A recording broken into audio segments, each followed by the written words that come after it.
Hyuk. These crazy bastards. Hyukam ran out of the Manbiop palace in a state of wreck. His face was full of fear. He had been manipulating and playing around with the minds of others all his life. He had never been afraid of anything else, but now his face was full of fear. Jin Jianwu, who appeared at the end, completely killed the spirit of the Xilialian Temple's monks with a force to be reckoned with. However, it was not Jin Jianwu whom Hyukam was afraid of. Hyukam was not afraid of warriors who insisted on a head-to-head confrontation. They might have great strength, but that's just it. To counter them, he can just avoid them for the meantime, and then in the future, wait for the perfect opportunity where he can take his revenge. But Pyowool was different. It's not just about his strength in martial arts, awareness, cruelty, and even his tenacity that sees the end once he gets his hands on it. He was different from the ordinary warrior. Hyukam had never seen such a warrior in his entire life. No, he never even imagined that such a person existed. When it came to having someone as an enemy, the most terrifying person to be against was Pyowool. Hyukam did not even dare to take his revenge. It was because he clearly saw what happened to the Xilialian Temple. I need to leave right now. Hyukam didn't even think to pack his bags. He just wants to get away from this place as soon as possible. I'm going to Potala Palace for now. I don't think he would be able to chase after me to Potala Palace. He already had a place to escape. Potala Palace was far from the Xilialian Temple. No matter how good Pyowool was, he wouldn't be able to follow him there. Hyukam ran away like crazy. He ran as fast as he could.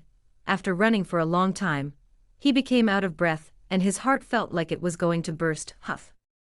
Huff. I can take it easy now, right? It was a long way from the Xilialian Temple. He thought he could finally rest a little.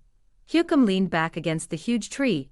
While breathing roughly. He didn't plan on taking a long break. He was thinking of leaving as soon as his breathing calmed down. After a short rest, his heart, which was beating violently against his chest, returned to its original rhythm. It was now time for him to leave. Hyukam tried to move by kicking the tree that his back was leaning on. Bang, then something wrapped around his neck and pulled him to a tree. Cook. Hyukam screamed as the back of his head hit the tree. A flash of fear flashed across his face. He could tell what was happening without even looking at it with his own eyes. It's him. He's been chasing me. The thread which was squeezing his neck was proof. The thread was squeezing his neck and a huge tree at the same time. With the slightest movement, the thread can dig into his neck. At that moment, without a sound, Pyowool appeared before Hyukam. He suffered numerous wounds and bled out a lot, but his eyes remained emotionless. When a person is hurt, they tend to show an expression of pain or agitation, but Pyowool didn't have any of that. His eyes were completely still. It was impossible to read any of his emotions or thoughts from his eyes. On the contrary, it felt like it was Pyowool who was reading all of his thoughts. Those emotionless, stationary eyes seemed to run through his own head. So it felt even more terrible. Hyukam didn't want to see those ominous eyes. If he could avoid Pyowool's eyes, he thought he would be able to sell even his own 2 eyes. Hayek. Hyukam uttered a grotesque gasp unconsciously. Pyowool just stared at him blankly, not doing or saying anything. If he could just say a single word, it wouldn't have been so suffocating. Hyukam became afraid of the horrific and suffocating atmosphere. I'd rather be killed. This demon, Suek, the sharp thread that carried him in an instant, silently pierced his throat. Yet Hyukam didn't feel pain. His gaze was still fixed on Pyowool. I did something wrong, so, just kill me, Suguk. In an instant, the thread cut down the neck of Hyukam and the tree. At once. Hyukam's head, which had lost its body, fell to the floor. The head, which had been rolling for a while, crashed into Pyowool's foot and stopped. I'm free. The focus in Hyukam's eyes completely disappeared. That was the end of Hyukam. With his death, he was completely freed from his fear of Pyowool. Pyowool looked at the head of Hyukam indifferently and then turned around. Warwick, a building with 100 years of history, was burning. Soma and the children were looking at the scene with a relieved expression. They were the ones who set the fire to the Xilialian Temple. This was their revenge against the Xilialian Temple, who had been tormenting themselves and their families for years. Jin Jianwu was by the children's side. Jin Jianwu looked bloodied. He alone killed 2 out of Hyalbul's 10 monks, and took care of all the remaining monks. The remaining ones were then left to the children. Jin Jianwu considered the Xia Lion Temple to be the root of evil. He didn't leave a single survivor behind, because he thought that taking care of the situation would result in permanent repercussions for the sake of trivial recognition. His nickname of the blood-weaving warrior was not for nothing. He was the man who could be merciless to those he judged to be his enemy. He looked at the burning Xia Lion Temple with his arms crossed. The fire was so intense that the heat spread to such a far-away place. They're burning. Soma smiled as he watched the burning Xia Lion Temple. His appearance didn't look normal at all. Unlike Soma, Guyan and Yunyo did not have a change in their expressions, but Jin Jianwu could feel it, the fact that they are really happy. What the hell did they go through here? He assumed that something had to happen, but he couldn't find out the details. Soma hummed. Every time he moved his neck, the 7 rings that hung on his neck collided, creating a metal sound. At that time, Pyewul, who had pursued Hukum, returned. For a moment, Soma smiled brightly. Ah. It's brother. He greeted Pyewul while jumping on the spot like a puppy seeing snow for the first time. Jin Jianwu made a confused expression since Soma's appearance didn't fit him at all. I killed them all, brother. Every single one of them, he. Soma looked up at Pyewul like a puppy waiting for praise. After stroking Soma's hair with his hand, Pyewul approached Jin Jianwu. Pyewul said, I owe you. I'll pay you back. You don't have to pay it back. I was also indebted to you. I wouldn't have been able to save Jie Young without you. That was that, and this is this. Well, you're pretty uptight too. Can't we just accept goodwill as goodwill? There is no such thing as kindness without a price in the world. We lived in that kind of world, so it's probably natural to have that kind of mindset. Jin Jianwu nodded with an expression of understanding. His appearance looked annoying, but Pyewul didn't say anything. After all, it was true that he received help. Jin Jianwu asked, what are you going to do now? I'll be back. To Chengdu. Yes. I think we can go together. My party is still there. Pyewul nodded and looked at Soma and the children, like a puppy waiting for its owner. They were looking at Pyewul. Pyewul told them, you guys go home too. Go home? Soma asked out of the blue, will my father and brother welcome me when I go back? Can I live with them? Can 2 people handle me? Can I live like nothing happened? I'm not confident. I'm afraid that I'll get angry and hurt them without realizing it. What do you want to say? Brother, please take me with you. You are stronger than me. Even if I run wild, you will be able to handle me. So you should raise and take me, huh?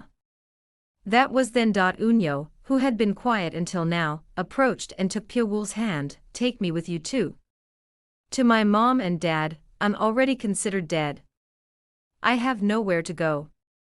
Then came Guy and he stood behind Pyewul as if it was natural. Seeing this, Jin Jianwu smiled.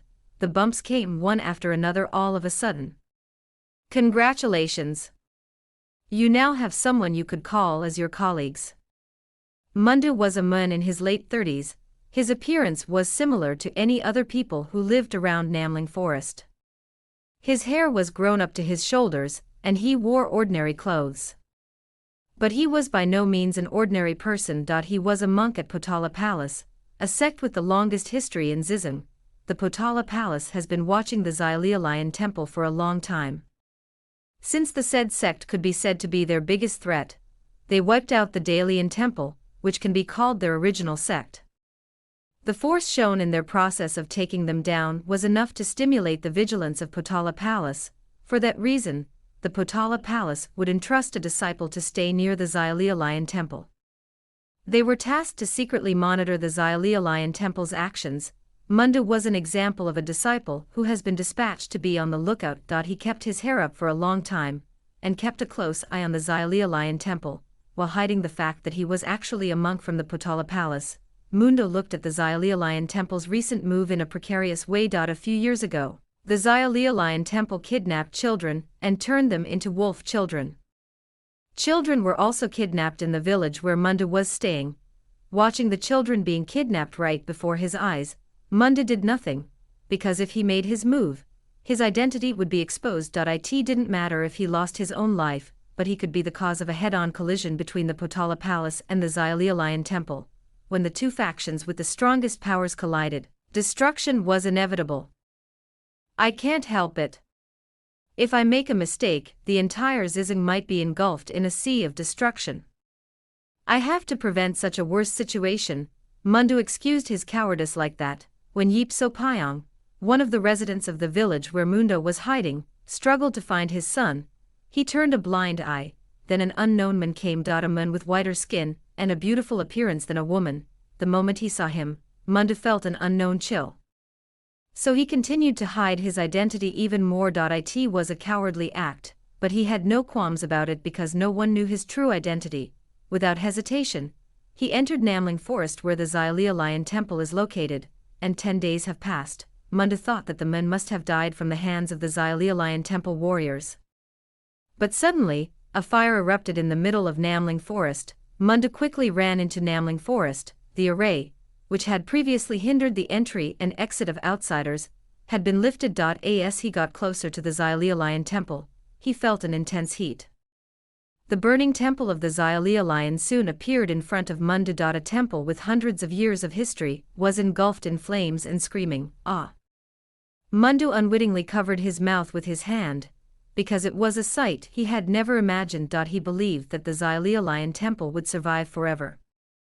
No matter how much he tried to imagine the Xiaolian temple collapsing, he could not do it. Even if the entire Potala Palace attacked, it would not be possible for them to destroy the Xiaolian temple. At best, the two it was all I could do. As such, there was a strong perception in his head that the Xiaolian temple is resilient in nature. The Xiaolian temple, which seemed unlikely to collapse, was now burning.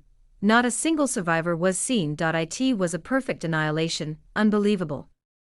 Munda trembled in fear. A single man has done what the entire Potala Palace could not have done. A man whose identity and name remained unknown. Oh my God! A reaper has come to Jianghu.